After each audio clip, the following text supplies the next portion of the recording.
next morning I woke up like, Mom, check out my voice.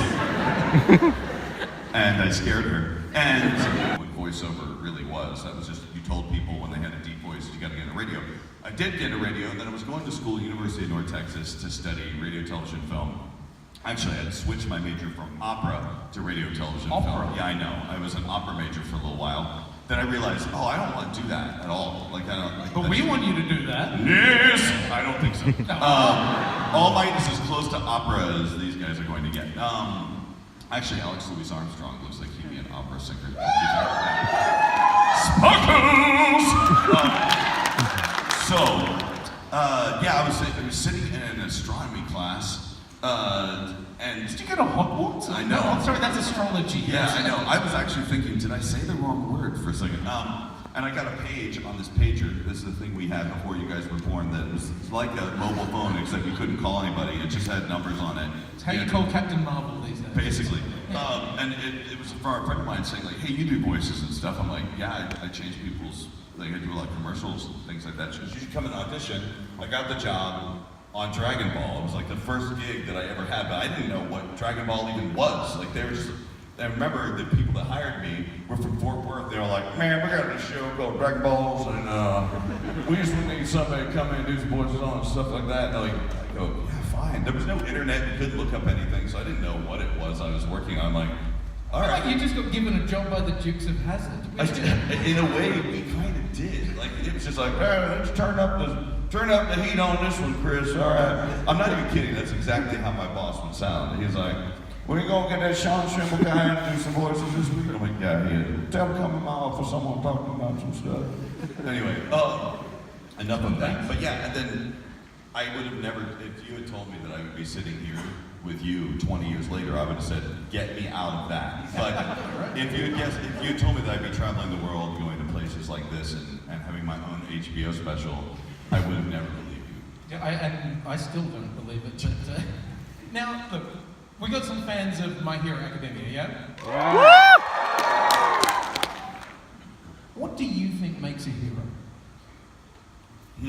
Well, in the show, it's defined as somebody who like leaps into action, and I've had to put that question comes up quite a bit when I'm talking to people about the show. So I've had to really think about it a lot, and I've just been thinking about all the heroes I have met over the years. Like there was a kid who was stung by 400 Africanized bees in Phoenix, Arizona. I'm not kidding. I met this kid. He was stung by 400 Africanized bees, and he was allergic to bees. And he survived because he channeled Vegeta and powered up through the whole thing. I'm not even kidding. So I invited the kid to come see me at a convention, and then he sat on a panel with me and sat on my side with me. The kid's amazing. Recently, just less than a week ago, there was a guy who stopped. He jumped in to stop a knife fight, to save this lady from being stabbed, and he got his hand all sliced up. And he was wearing an All Might shirt at the time. And I've been in contact with him. I sent him a bunch of stuff too. So really, there's so many things that qualify you as a hero. It could be just as small as the person who left these water bottles and these glasses out here for us, because that's a heroic thing to do. I could be really parched and want a glass of water, and somebody put those there for me. So I agree. I think that people can be heroes in themselves every day. You can make a choice every second to be a little bit of a hero, and that's to help somebody when they've dropped something or whatever. Exactly. Just step up for that little second and go, I'm going to do the better thing now. Yeah, it's a selfless act. Yeah. Okay, well that's on deep. Learned something today. Yes, okay, and that was our HBO special. We'll see you next time. Thank you. I'm David Letterman, and where's my beer from? Okay, now let's talk a little bit about My Hero Academia, the film. You're going to be doing an introduction to that tonight. Yeah. I will. That I'm telling you right now. Yeah, I'm just going to go ahead and do it now. Okay. Ladies and gentlemen, please welcome to the stage My Hero Academia, the movie Heroes. All right, cool. Sweet. I don't have to show up tonight now. You don't even have to come now. That's just. But no, the question I have is, what can we look forward to seeing? What are we going to see in this? Well, here's a funny irony. I missed the American premiere of this because I was on a plane to come here. So in fact, I have not seen the final version of it, but I was in a lot of it. So I can tell you some things to expect. One, you're going to see All Might as a younger hero, which is pretty interesting. You can see All Might kind of as a younger guy. It lends itself to a lot of questions. When you guys watch it, ask yourself this: how has he always looked like that, and did he look like more like Izuku before this film? I just don't understand. He kind of looks like he does now in a way, but you'll see that later. Another thing you're gonna see is this epic dual attack that I don't want to ruin, but it's really amazing, and I don't want to spoil it for anybody, but I just did. And let's see, what else? Oh, you're also going to meet a guy named Dave. Yeah. So, I'm saying that with some drama because that's about that you get introduced to this guy named Dave, and All Might talks about Dave all the time. Like, to the point where I start to wonder if, like, Dave and All Might had a bit of a thing in college or something. And I don't want to ruin the film for you, but man, after recording about the first 5 lines, I looked over at Colleen, who's the director of the movie. I'm like, is he in love with Dave? What is going on? Because he sits around going, oh, Dave.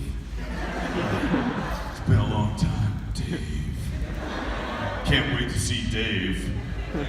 I love Dave.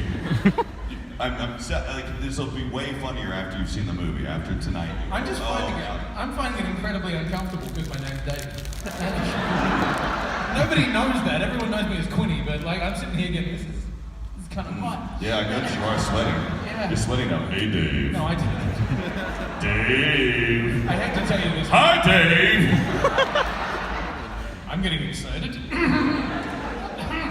So, with a character like that, where do you start? What's it like? Tell us about coming up with a character. Is it the look? Is it the feel? Or is it a director going, do it like this? It was, I mean, when I approach a character, and everyone does it differently, and there's a billion different ways to do it. There's something about being a voice actor, though, and I think those of you who like are amateur voice actors or professional voice actors kind of feel this way. I think when you know that you're meant to be a voice actor, you just can instinctively look at something and go, I think it should sound like that. Kind of like an artist looks at something and says, I want to paint it just like this. You can have an instant inspiration. But some of the things I look into are like, what does the character look like? How old does the character seem to be? Where does he come from? Like, what's his deal? Like, what's his personality like? You have to factor all these things in. In anime, we're also lucky because we get to hear what the Japanese actor did as well. But I took one look at All Might, and it says he's supposed to look like such a Western comic book character that I thought he just needs to sound like an over-the-top like superhero. He needs to sound like Superman, kind of, if Superman was a huge show-off, sort of. But actually, he sounds nothing at all like Superman. I don't even know why I just said that, but I want to see your version of Superman. Yeah. Martha! That would be a terrible version of Superman. I kind of like breaking things I love, so... I think I just broke Superman for everybody. Yeah, sorry. I'm pretty sure Warner Bros. Anyway, oh, shots fired. I'm sorry. Anyway, hi anyone from Warner Brothers, how are you? We're gonna go to a commercial break now. Okay, what was your favorite scene to do in My Hero Academia? Let's see. If we're talking about the series and not the movie, in the series, there was something really beautiful about even the first 2 episodes, just that where the whole story kind of it's told, and when Izuku meets All Might for the first time. Like, if you are a human being and you watch those first 2 episodes and you don't like cry, if not almost cry, you are not a human. Like, you need to look at yourself and go, there's something wrong with me, because it is the most emotional show I've ever worked on. Like, I've only cried like, I mean, I don't cry. I mean, let me get this right. I like sports and working out, and did I just say cry? I meant like, if you don't go in the other room and make a hamburger and eat it, like, you're not human. Yeah. Crying wussies. But anyway, yeah, I cried a couple of times, and it's the most emotional show. And also, there's a scene, and I don't want to spoil it for anyone, but kind of in season 3, where there's this kind of passing. I can't say it. It's a very important moment. We won't tell anyone. Is that right? You just like keep it to yourself. Yeah, but some people. How many people have not seen season 3, all of it yet? I think a lot of people have not. It's not even done yet. I don't think so. But yeah, there's this moment where, you know, you've all seen My Hero Academia, at least most of you have. It all revolves around this thing of All Might passing his power to Zuko, and the transfer is not necessarily always like fully complete. But there's a moment where you can tell that this time has come, and if you've seen it, you know what I'm talking about. I don't know why I have to be so vague about this. That's okay. How many people are terrified of spoilers? Yeah. There's okay. 4 So of you. for those people, we've done the right thing. You're right. Thank you. I appreciate it. Okay. Now, one last question before we move on to something totally different, and this is a question that gets asked thousands of times every day. Who would win out of All Might and who? Vegeta. Oh man, that would be okay. That's really hard to say. I think it depends on how long the fight would be, because Vegeta is cunning, and he would figure out that All Might can't sustain his hero form for a long time, and he probably could figure out that if he just waits long enough, he'd have his opportunity. At the same time, Vegeta's also like such a prideful jerk that he probably would say, "Oh, okay, hold on. You just lost your power, right? I'll just sit here, relax, and then when you feel ready, charge up again, and then we can fight again." He would want to fight All Might in his absolute full power, and so I think that's what would happen, and then All Might would probably win. Through Vegeta being a moron. Yes, but not as big of a moron as Kakarot. Okay. Just to be clear about that. Thank you. Look, okay, I want to try something different. I'm putting Oh the man, script on. you're sitting in front. Yeah, I'm standing up. Oh wow, okay. Because it's. Should I stand up for this? Yeah, well, you know, you could. I'll stay seated for a second. I'll see if I Okay, can stand. okay. I'm a big fan of. How many of you have seen Whose Line Is It Anyway? Okay, one thing that I learned a long time ago is that, like, I've done God only knows how many different conventions, and the most entertaining people at any conventions are the voice actors. There's the secret for you. Always. At least until now. Yes, and we had to break the streak somehow. So, I want to try just a little bit of improv. I better stand up for this. Yeah. We'll loosen up a little bit. Okay, so I want to get a couple of suggestions. I mean, first of all, who's your favorite character? Vegeta.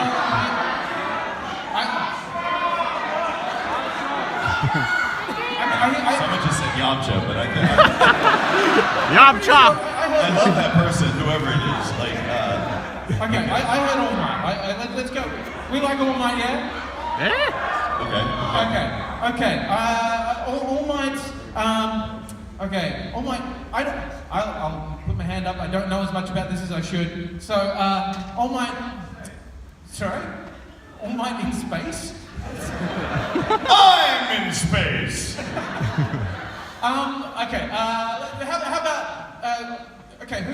Does All Might ever call anyone? Yeah, he calls people. He gets phone calls. Does he? Okay. Does he have an answering machine?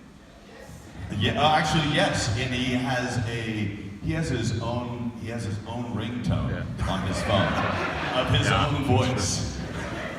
Okay.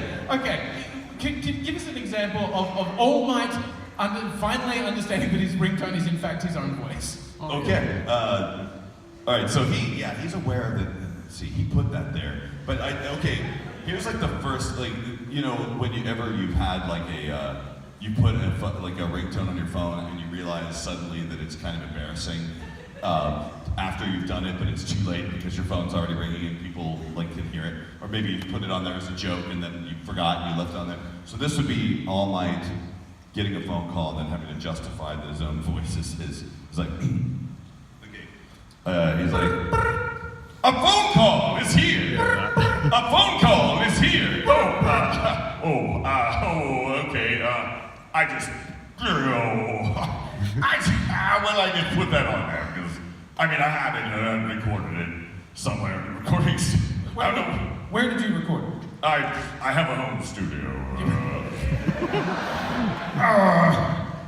Do you have your own ringtone as your own voice? Yeah, I thought it was on default. I was just testing it. That seems incredibly egotistical. You're right. I am here on my phone. I can't think of anything else. It's just so obvious.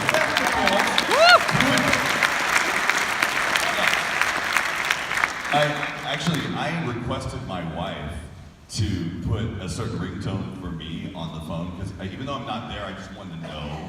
I just wanted her to know, and it's like, what's her name? Chelsea Peretti or something from the Brooklyn Nine-Nine, right? And it's every time I call her, and I remember because I'd set it on her phone and didn't tell her at first, but she ended up keeping it. We were out to dinner, and she got the phone. I dialed her phone from under the table. And was like, "Hey, superstar, why the long shard?" You're welcome. Why the long? Okay. You're welcome. Okay. Give us another character. Wow, that was fast. Okay. Zorro, the gay blade. Wow. Let's maybe stick with Vegeta just for a Okay, good. second. Yeah. I don't know where that's going, and I'm not comfortable with it. Okay. Favorite anime of all time doesn't have to be one that he's worked on. Hunter! Okay. Favorite video game of all time. Pokemon. Oh, okay. Okay. I want to know what would Vegeta's Pokemon be? Let's have Vegeta entering the world of Pokemon. So, I don't know, I guess he'd be beamed in, like, whatever. Oh, wow! That was weird. What the? Whoa, I'm surrounded by small things! Wow, they all have different numbers above their heads. That's awkward. This one's red, and this one's yellow. Good Lord, what is that? It's a Chaozu! Look at that! See, this place is full of your people! Hold on, let me understand. How does this work? So, hold on. I need, hey, you, the person who looks like not one of these weird things. How does this work? Oh, wait. So I throw this Dragon Ball at them. Then they become mine, right? Oh, hell yes. Kakarot, come here! Again! It's like, what are you doing, Vegeta? I'm trying to capture you, obviously. They all have such dumb names. What is yours? Snorlax. Oh, God! How embarrassing! At least name yourself after a vegetable. That's it, that's all. And scene! That was fun. Okay. Should we sit down again? Yes. I feel like we have milked that as dry as we possibly can. Oh, God. Now, actually, just wait. Are you putting Sorry. No, No, because it's not anyone? We can do it already. What's he doing?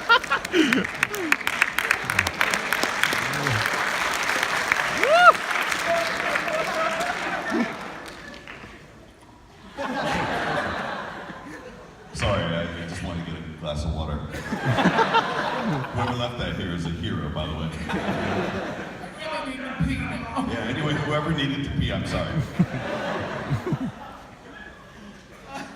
I'm sorry.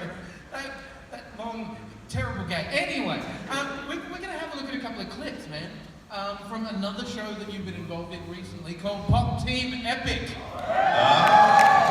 Now, I believe if you listen out pretty carefully, you might see, or not see, you'll hear another voice cast from Dragon Ball. Is that accurate? Might they hear something? Possibly, I don't know. Okay. Well, let's have the video, shall we? Yeah.